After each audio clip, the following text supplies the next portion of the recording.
Docker builds simple front ends to this hidden technology called Kit. Turns out build kit itself is way more powerful than what you can express in a Docker file. Any program that you can express as a set of nodes that are running in parallel and sending data to each other, build kit can run that. It turns out it's a perfect fit for builds, but also a perfect fit for your entire pipeline. Build, deploy, test, and all the stuff in between.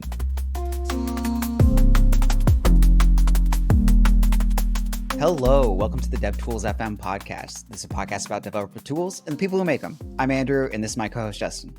Hey everyone, we're really excited, really honored to have Solomon Hykes on with us. So Solomon, you were the co-founder of Docker, or back in the day it was .cloud, until like what it was renamed in like 2013, I think.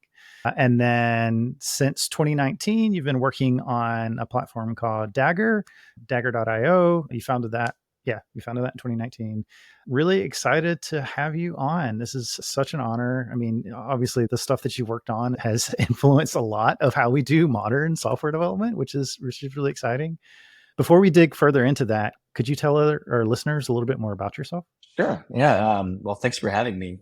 I love talking about dev tools and with people who enjoy them. So, yeah. Well, my name's Solomon. You covered my two main projects. I grew up in France, went to school there, learned programming there, and at some point left to live in Silicon Valley. And the motivation for me leaving was my first project, .cloud, which later became Docker. And I just could not find any funding for it in France, mostly because of my own inexperience. And I got lucky. I got into Y Combinator.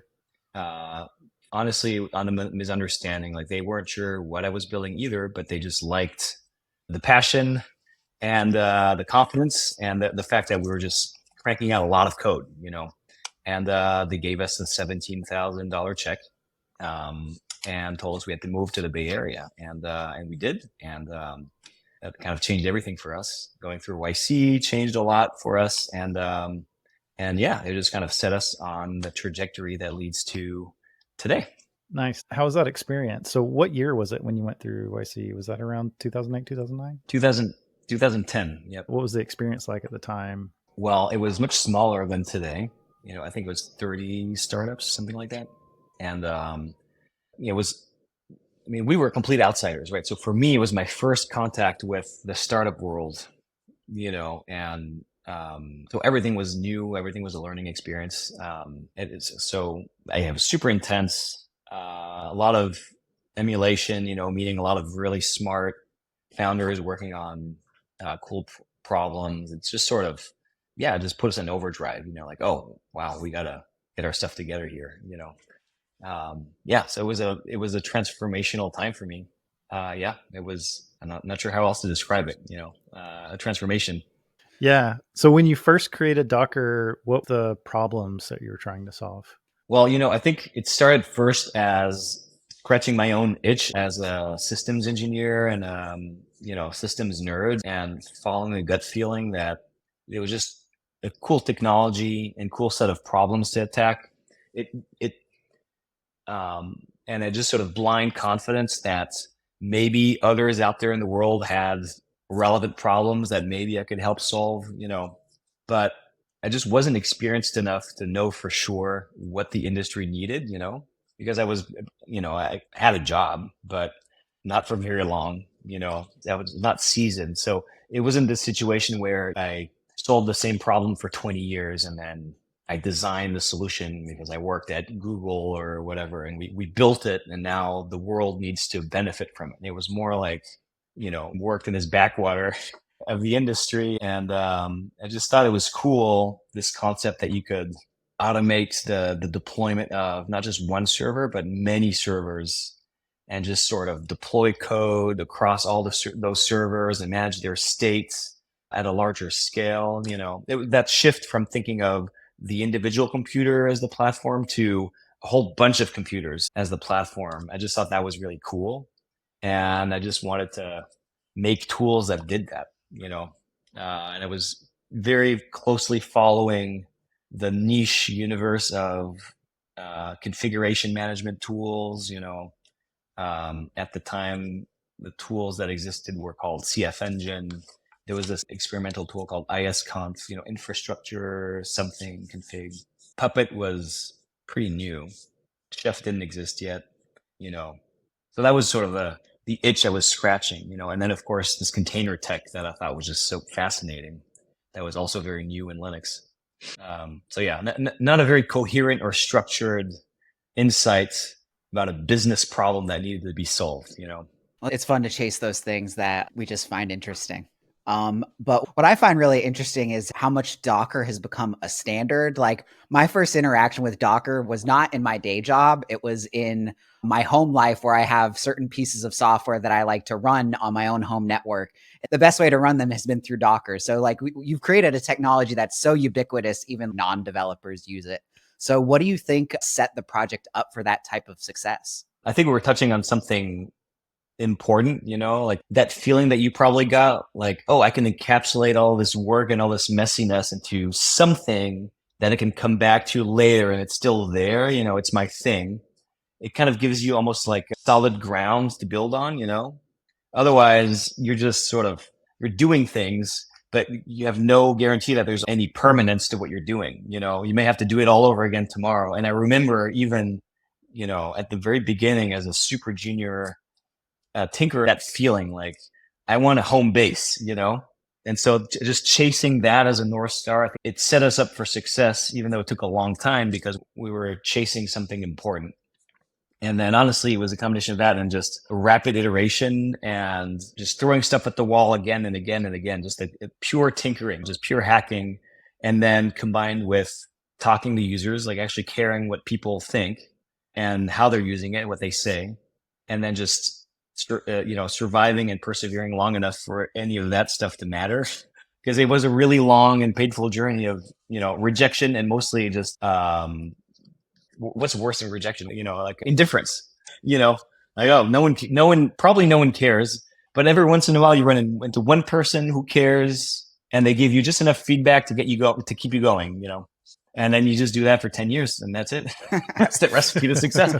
We just, we did it for a long time, like really singular obsession, on this general direction, plus extreme flexibility and rapid iteration and everything else just for a long time. Longer, I think, than most people would tolerate. Yeah. It's fascinating to look at in hindsight, just because to me, the transition from like the pre-Docker world to the Docker world feels similar to like building everything from source versus just installing a binary. It's like, it is a whole different thing of, when I started my career, I remember one of the first things that I'd do is like, oh, you need to set up this LAMP server, but make it have the same configuration as this other LAMP server. And it's like, okay, so I need to dig through and find all these files, install the same software. And then even when, you mentioned Puppet and Ansible and these scripting automation tools were coming out, it was still like, oh, let's like hope the state of all these servers ends up the same. So it's been a huge thing. What do you think is the sort of largest impact that the Docker project has had on the ecosystem? I think it captured the raw potential of this collection of low-level technologies. Linux containers are one, but it's the combination of Linux containers, copy on write file systems, and a few others like that just sort of converged and, created a new standard for application delivery. So I think those were technologies that were considered to be the realm of the physical machines, right? The server, maybe virtualized, but, still fundamentally a machine, so the realm of systems administrators, and later to be called infrastructure people, SREs, although that terminology didn't exist when we started. But I think the key impact that Docker had was to take all that and package it in a way that it had an impact on the application side, how software developers package their work, their artifacts, and so before that, you would have the equivalent in the Java world. You would have, the jar or the war or whatever. You'd have the executable in Windows, but it created an application artifact that as a developer you could produce, and that artifact could be run by this new nascent platform that is the cloud, basically, right? That was sort of, it opened the way to the cloud itself. All the, these many servers just lumped together as this blob of compute and storage, to use that as a platform, as a computer, and didn't do it on its own. It's not like Docker shipped and that was a thing, but it unlocked that possibility, of programming the cloud. I guess now you call it cloud native. But yeah, I think that was the key thing, to be a bridge between the world of the machine and the world of the server and the world of the application. We'd like to thank our sponsor this week, Clerk. Clerk offers complete user management out of the box to make you build apps quicker. Stop focusing on adding auth to your app and just build the app you want to build. Clerk supports things like multi-factor auth, SSO, magic links, SMS messages, bot detection, the list goes on. They have a bunch of features that make adding users as an entity to your application a whole lot easier.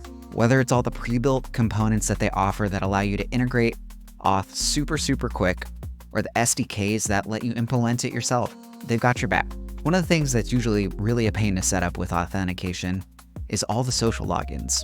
You go to their website and you're like, okay, I want to add Google as an authentication provider. Good luck reading the docs, they're confusing. The SDKs are all over the place, but with Clerk, it's just a click of a button. Super cool. Saves you a lot of work. Another cool thing about Clerk is that they have an amazing free tier. They offer up to 10,000 monthly active users. That's a lot of users, and you likely don't have that many, so it's a great place to start. If you want to learn more about Clerk, head over to clerk.com to check them out. Or you can go listen to episode 75, where we have a chat with one of the co-founders, Braden. It's a really good episode. Gives you a lot of insight into what they are as a business and where they came from. If you're tired of hearing these ads, become a member on one of the many channels that we offer that on. With that, you'll get the episodes a little bit earlier than everybody else, without ads, and you'll help out the podcast a lot. If you don't want to do that, we also sell some merch. Head over to shop.devtools.fm to see what we have. With that, let's get back to the episode. So Docker is an open source project, and monetizing open source projects is something that's hard to do. What did you learn about open source monetization through working on Docker? Well, I think what I learned from it is different from a lot of outside observers learn from it. In other words, I feel like sometimes the wrong lessons have been learned from the Docker story. I think the main lesson I hear that I think is the wrong lesson is that, hey, if you give away too much for free, then you won't be able to monetize, But that can be true. But in the case of Docker, I don't think that was the problem. I think if I had to do it all over again, everything that Docker open sourced, I still would open source. And everything that Docker gave away for free, I would still give away for free. And most of the time, those two were the same thing in our case. The only exception being Docker for Mac, Docker for Windows, the desktop editions. Docker's never had to change its licensing ever. So I don't think that's a lesson like, oh, well, the reason Docker struggled to be a successful business for a long time is that, you just gave away too much for free. Because if we hadn't open sourced the engine and the CLI, then we wouldn't have gotten the growth that created the opportunity to monetize in the first place, right? I think one big lesson for me is you got to be very, very clear and intentional about the basic rules that govern your business and your community and the relationship between them. The rules can be anything you want, but it's always better to think about it up front and set clear rules and just be upfront and transparent. And if you don't know, it's be upfront about the things you don't know. We don't know how we're going to make money, then it's better to say it, and then as much as humanly possible, not change the rules later is really good. In our case, we didn't change the rules, but we weren't clear, and the reason we weren't clear is, my priority at least was for everyone to love us. I just, that was my overriding motivation was validation for my peers, and which we got a lot of. We got a lot of love from the community. A lot of people telling us they love Docker, they love using it, they love contributing to it, and I think we became kind of addicted to it, to being, to always unicorns and rainbows all the time. in the Lego movies, like everything is awesome, and it was basically like that for a good year after we launched Docker, right? So we were 5 years in, and then we pivot to Docker and we launched Docker, and then everybody loves it, right? And for the first year, it was like that. And then what happened is we started getting some criticism, and for me, criticism is it's a signal of something to fix, right? Like, oh, someone didn't like it, so we got to fix it.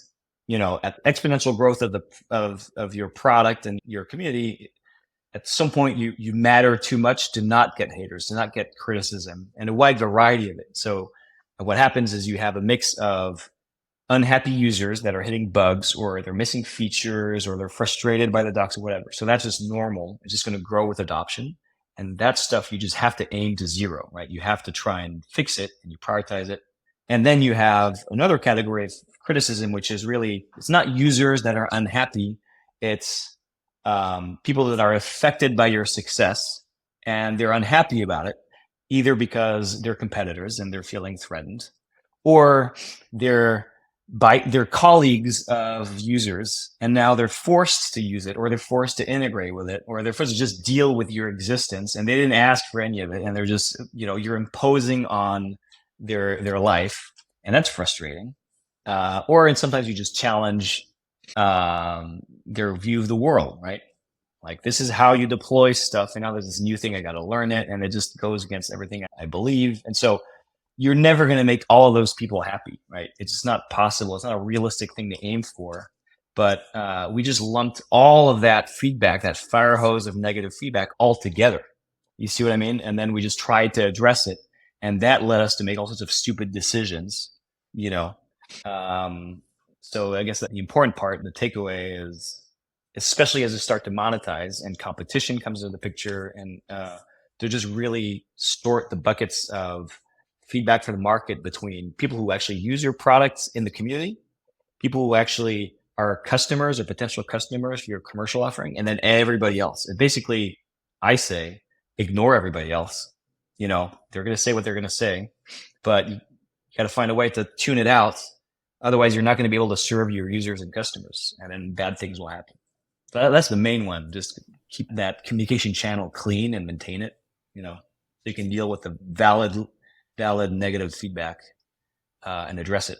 Yeah, I think that's a big one. Probably is like, it's interesting just to hear about how the dynamics change as you grow, because it's like you have a very different customer relationship in the beginning, and then that's definitely interesting. I think also of like, human dynamics or power dynamics. It's like kind of is the thing that we always have to deal with, and then when you sort of like amass a big position in the market, then you have like arguably like some level of like power in the market, and it's like you have to face things that, like you're saying, like these criticisms of people who's like don't want to deal with you, but hey, you're there.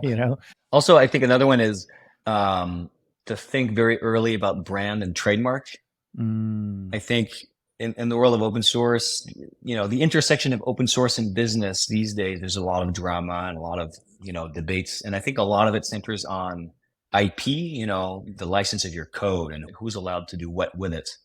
And I personally have always felt you should really just stick to the basics there. To me, if you're open source, you should just set everything up so that your codes can be real open source, like use a proper OSI approved license, and just make sure your business goals align with that. And then once that's set up, just sort of don't touch it. And if you ever have to touch it, that's a failure mode. That means you screwed up somewhere. And that's my opinion. That's how we're setting it up. But on the other hand, I feel like people worry too much about license and not enough about trademark. Anything has to do with the use of your name and your brand in any business, any product, whether it's open source or not. That's just so incredibly important to control and nurture, because your brand is basically the little space in other people's brain that's attached to your name or your logo. And in the beginning, it's no brand equity, right? No one knows who you are. But then over time, each brain that's exposed to your brand, to your name, your logo, they develop sort of associations, right? They attach it to feelings and opinions and facts, and that grows over time. And it's very hard to change. It takes a lot of effort. For example, if it's a negative connotation, like, I called these people and they were jerks. It takes a long time to fix that.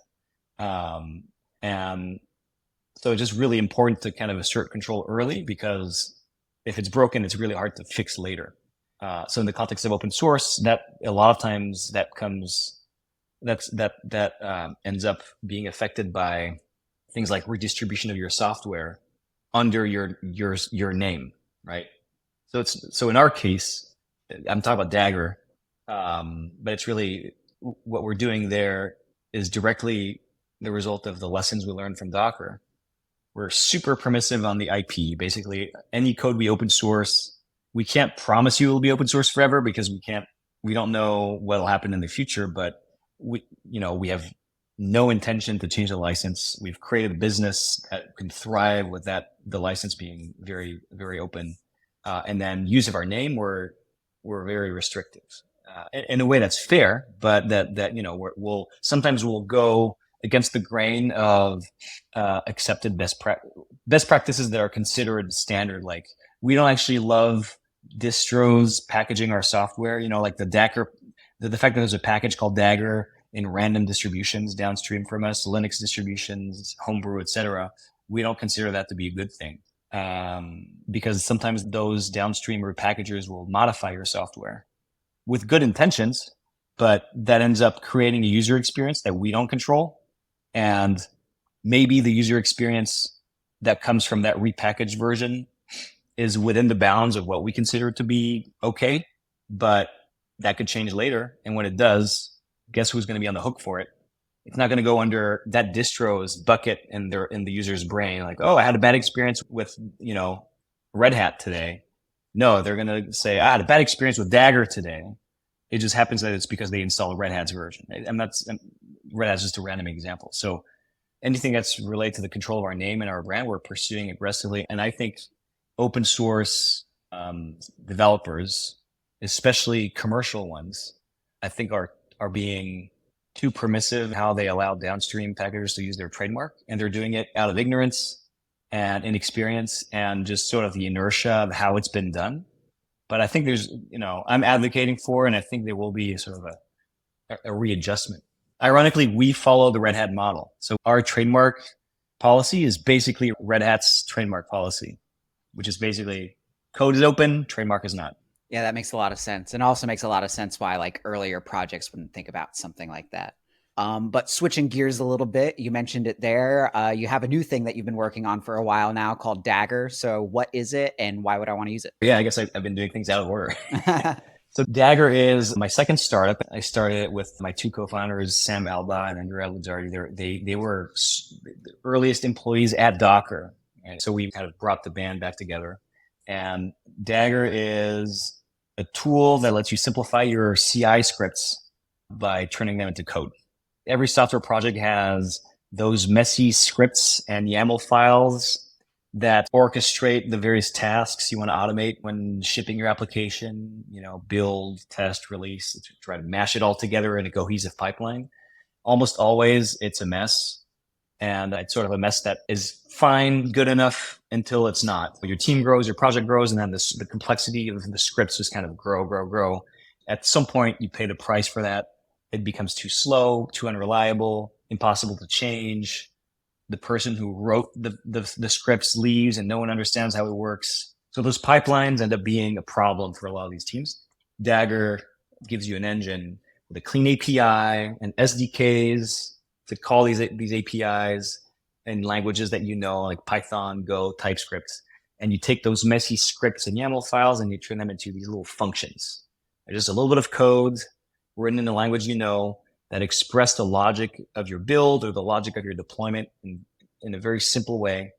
And then Dagger will package up, load that code and package it up and just kind of run it in a very clean and efficient way. So it's like a cleanup job, And the killer feature of Dagger is it's not all or nothing. You don't have to switch everything over. You can just pick one area of your pipeline that's messy and painful and you Daggerize it. That's the term we use. So you take maybe 300 lines of bash and YAML and you turn it into 20 lines of Python or Go. And then you just make that change to your repo and things are a little simpler, they're a little faster. No one else even has to know, and then you just kind of continue from there. Yeah, so that's what we do. So is this intended to be like ran inside of traditional CI? So it's like, let's say you're working with like Circle CI or GitHub Actions or, et cetera, et cetera, et cetera. Is it like you use those and they call like Dagger's engine and does some stuff? Or are you providing your own CI service? So it's this little layer on top that that lets you run the same thing locally and in CI. That's actually usually the hook. The one of the most painful problems you have if you're in charge of CI in a project is what we call push and pray. You want to change something in the pipeline. Yeah, you know what I'm talking about. You make a change and then you commit and you push and then you make a little prayer, please work, and then it doesn't because you forgot a space or something.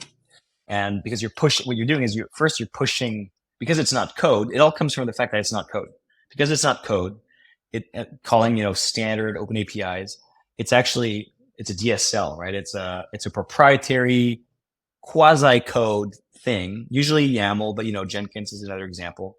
It's just a mess of configuration and scripting that you can only run on that CI server, right?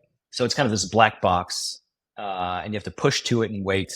And it's a much better model if you get an API that's powerful enough that you can write code that calls that API. It's much cleaner to just write that code and then run the code the way you run any other code, meaning wherever the hell you want, on your laptop, on the CI server, whatever. So that's our model. Once you've Daggerized a piece of your pipeline, it runs the same locally and on your favorite CI environment. And then over time, the configuration for that CI, kind of shrinks because more and more of it basically just becomes called as Dagger function. There's a Dagger CLI, and you type Dagger call something, and it just does it. Yeah, I recently got on a new team at work called Client Platform, and I've spent months just in those problems, and it is so not fun. Like the feedback loop for push and pray is just so bad. Like I'm currently looking at our 1,000-line long deploy YAML, and testing this and finding bugs in it is just so bad. And I love that you can run things locally too. How does that work? So like, as Justin said, is there like a Docker container somewhere that's running the commands in it? Like, how do I get the same environment locally that would be there in CI? Yeah. So the reason this problem hasn't been solved yet is that it's deceivingly simple when you describe the problem. To solve it once and for all, you have to actually go all the way to the bottom of the stack, and you have to build like a completely new execution engine so that you can have an API on top of that engine that's powerful enough that the code you write is useful, right? And the starting point for that is containers. So you're 100% right. Containers are involved. Everything that happens in the Dagger engine, it's containers under the hood. But it's not a bunch of Docker commands either. You could say the Dagger engine basically embeds its own container engine. It's an alternative to Docker in that way. It's actually based on another technology out of Docker called BuildKit. There's a sort of a evolutionary tree in the Docker tech stack. We have the original Docker engine, Docker run.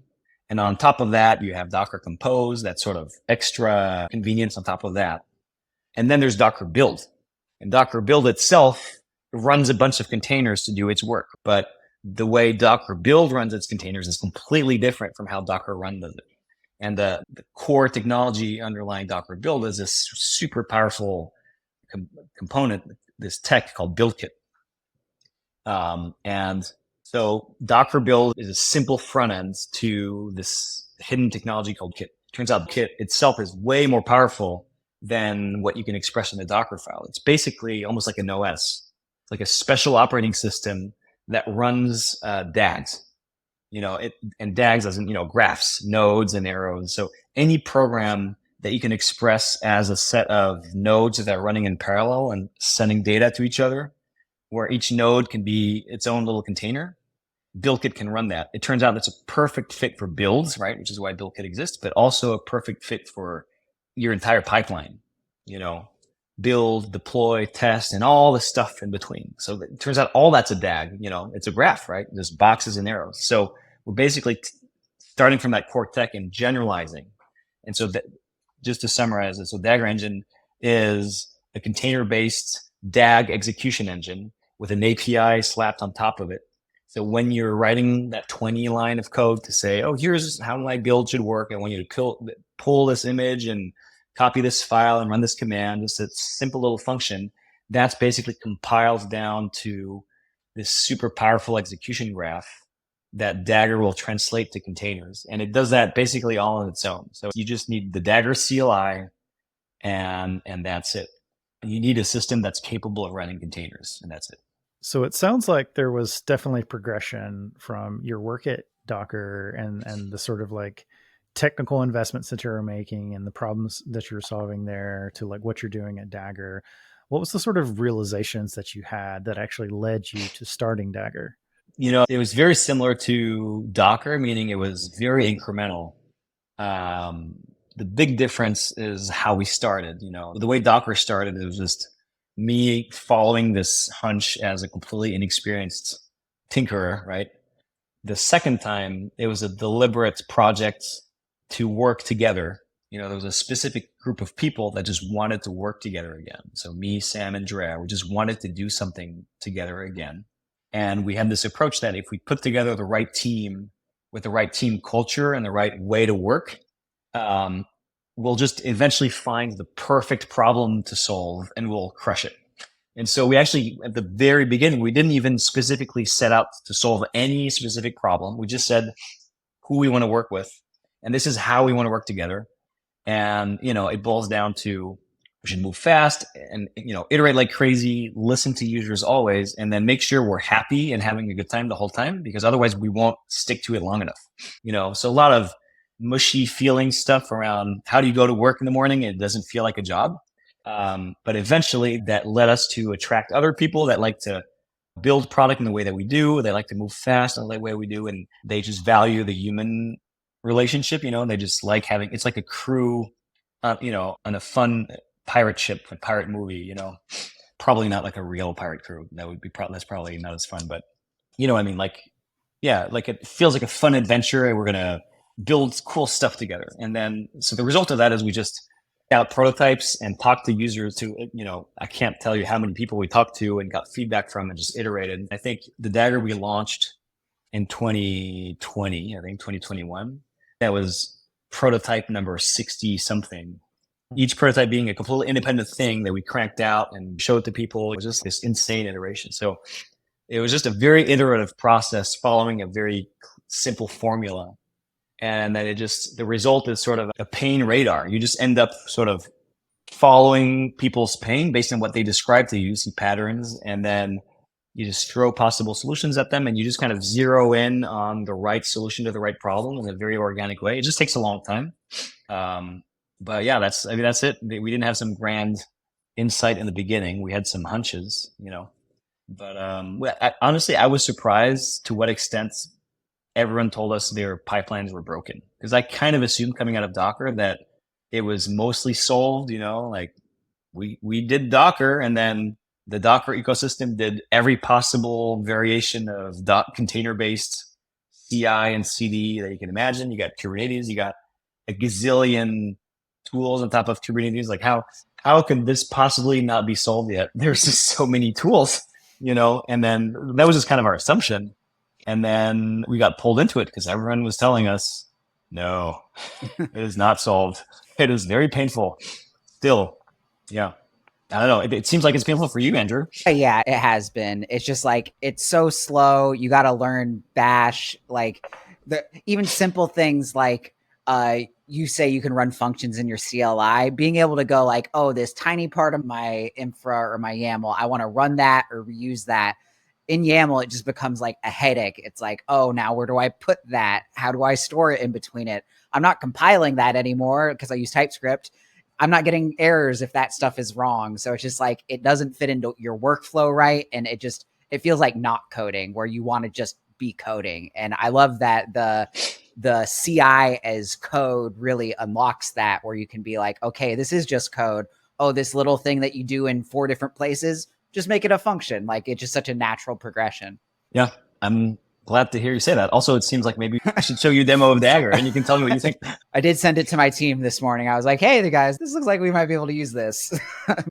So digging into a few more features of Dagger, you guys have modules and you have this whole marketplace of things. So what are the modules? What can you do with them? And like maybe what are some of the favorite ones you've seen? So yeah, the modules are a feature that we launched recently, like a few months ago. And they're sort of the last missing piece. I mean, we have a lot of features that we need to ship and there's bugs to fix, et cetera. But the overall architecture of the products needed modules to be sort of the final shape.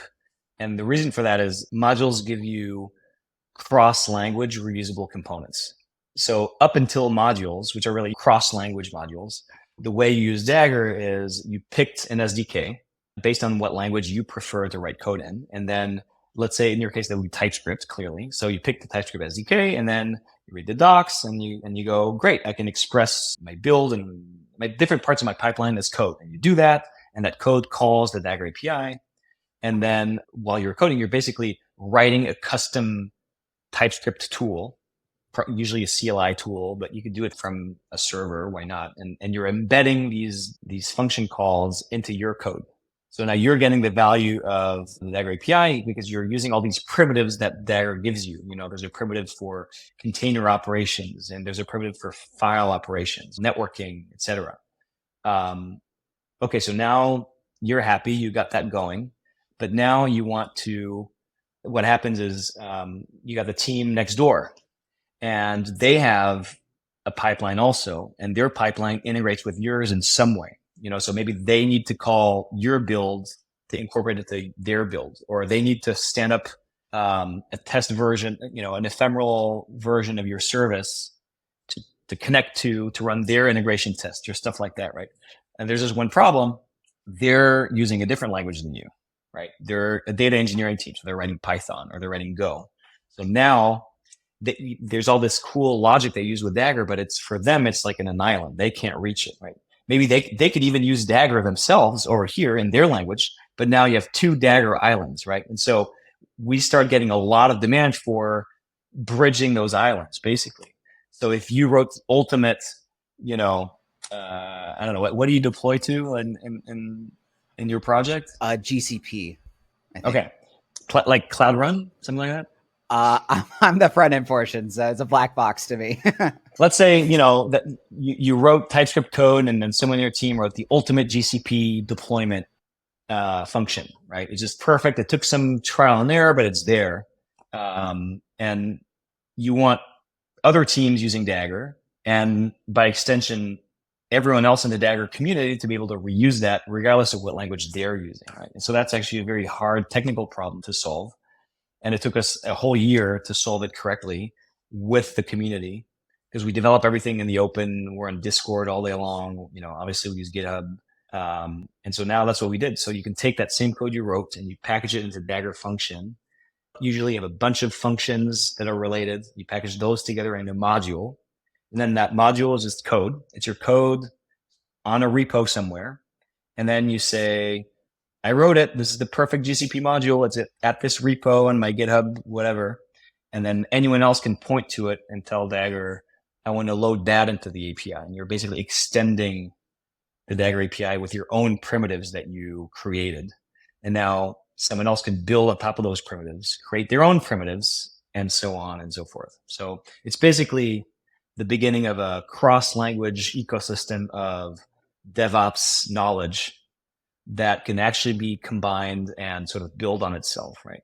Which is really the point of Dagger. We're trying to turn all this fragmented Byzantine collection of DevOps niche knowledge across a gazillion tools and services and roll it up into a unified software ecosystem. So that's modules. And Daggerverse is the search engine that you can go and find all those cool modules.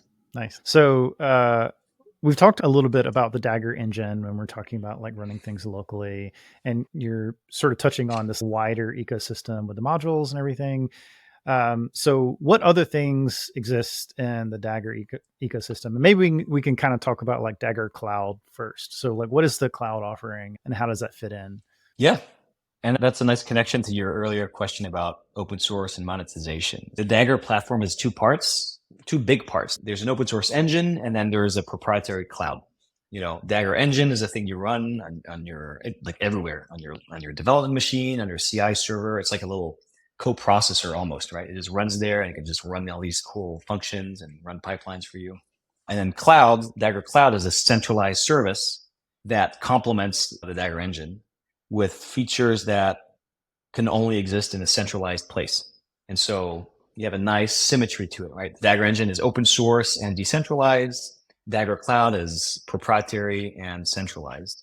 And we've made sure that Dagger Cloud is optional. Like you can take the engine and run with it and never set up an account in Dagger Cloud ever.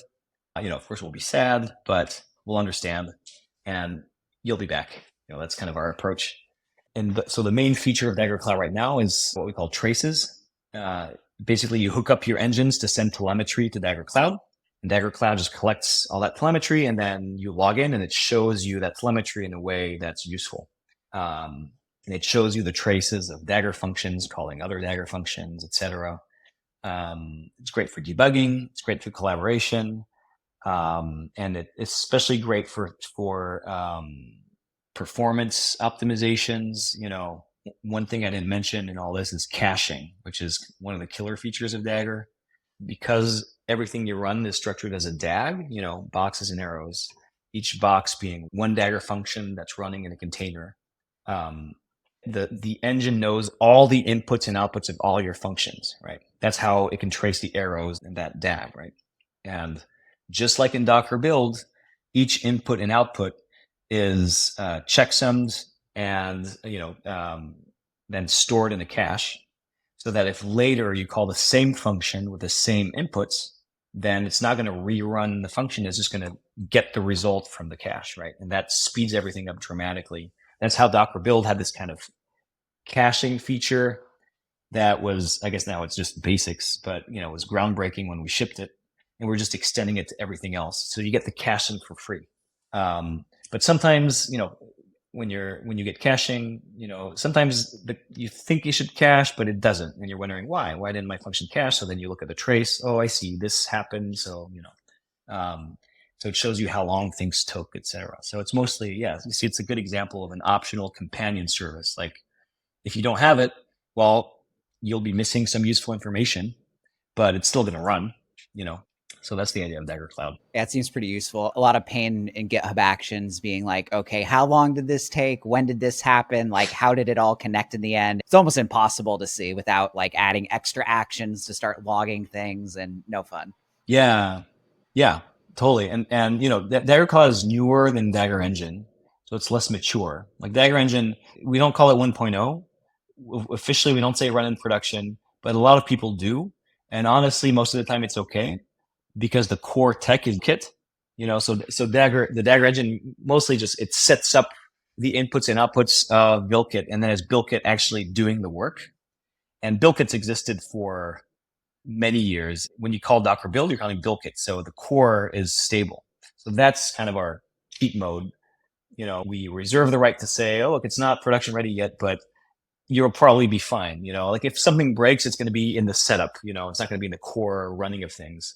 Dagger Cloud needs a lot more polish, so we have a lot more features that we're going to add. There's just a lot of missing information in your CI logs. They're just logs. They're just spitting logs at you. And so fundamentally, the telemetry you're getting from Engine is way richer.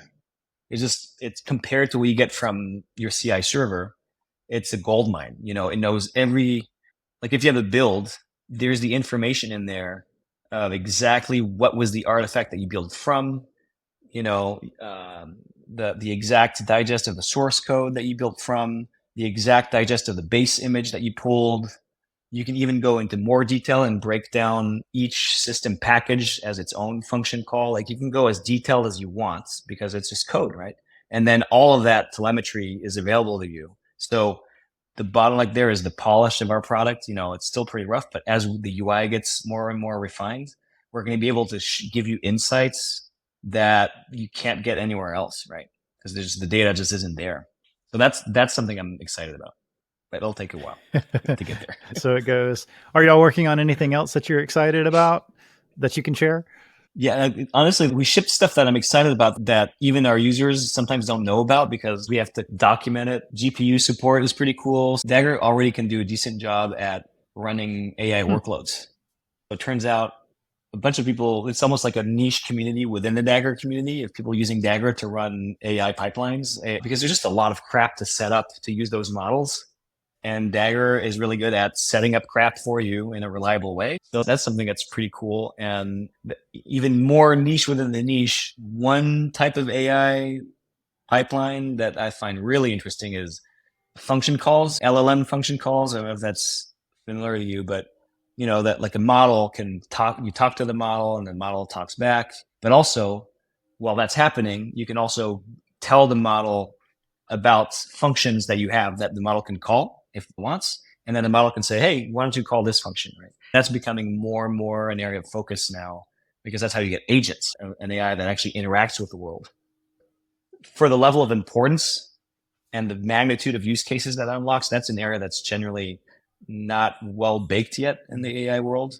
And it turns out Dagger functions are a perfect fit for OpenAI functions.